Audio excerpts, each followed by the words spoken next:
Minister, Tēnā koutou. how would you describe the Green Party's alternative budget? Oh, it's a green with envy budget. I think Chlöe Swarbrick should move to Venezuela where they already have the same policies and 90% live in poverty. I also note that this green budget says your problems are caused by other people's success and your solution is to take other people's money with more taxes. That's the opposite of the philosophy that makes any country thrive and offer better lives to its people. When she was asked if it was socialist, she says, if that's what having a better people and planet is, let's go. What's your response to that? At the end of the day, politicians can never spend your money as well as you can. Politicians taking more of your money won't solve our problems. Creating the conditions for people to make a difference in their own lives and the lives of those around them will improve our country.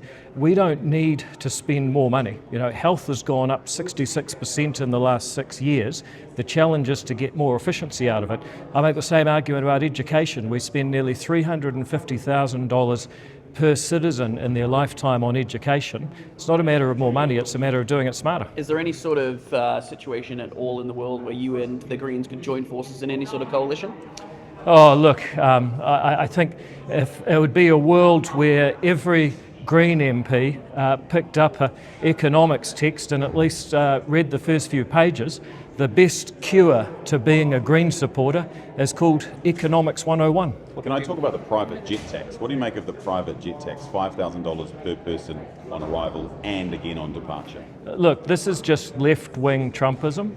It's South Pacific populism, which says your problems are caused by their success. We're going to pull them down in order to solve your problems. And besides, how many private jets actually are there? The idea that this is a serious public policy instead of a marketing slogan with a policy growing out of it, I believe is fatuous. This is a Green Party that has become populist. Would it deter rich people in high worth value, high net value, whatever that phrase is, people from coming to New Zealand?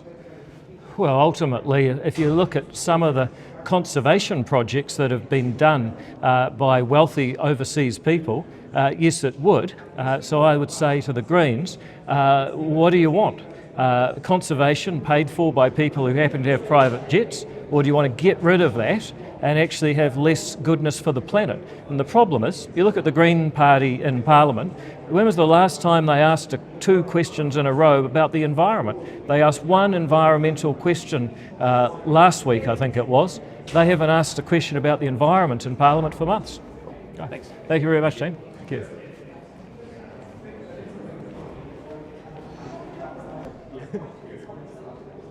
Does that meet basically what you guys had asked for? Look, opening a briefing is the first step to opening an inquiry. I don't know what the Select Committee's next move is, but I would imagine it's about getting terms of reference agreed for a full inquiry. That could make a massive difference.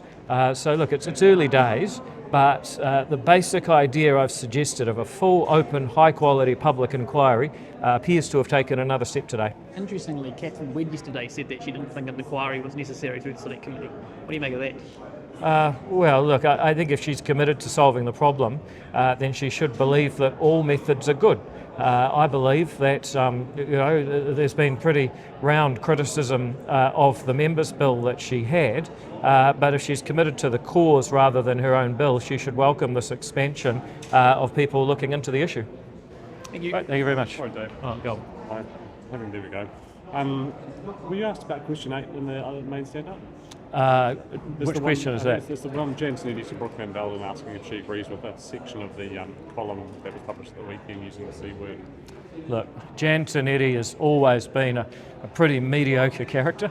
I remember when she was before the Privileges Committee and they let her off because it was plausible that she didn't know what was going on in her own office and therefore couldn't deliberately mislead the House about her own business. I think ultimately Brooke Van Velden is a real hero. She's done fantastic work for this government and for policy in New Zealand. And if someone like Jan Tinetti wants to go lowest of the low, she might just get back a bit more than she's hoping for. Do you think if a similar column were published about Jacinda Ardern using similar language, there would have been a different level of outcry? Of course, there's always been a double standard on this kind of misogyny towards right-wing women. I remember going to a play put on by the Auckland Theatre Company, which ridiculed Margaret Thatcher as some sort of sexual supplicant to Rupert Murdoch. Never would have happened to a left-wing woman, and if it did, there'd be outrage. I guess what's really missing is the outrage that would have occurred had the left and the right swapped places here. All right, thank you very much. Cheers.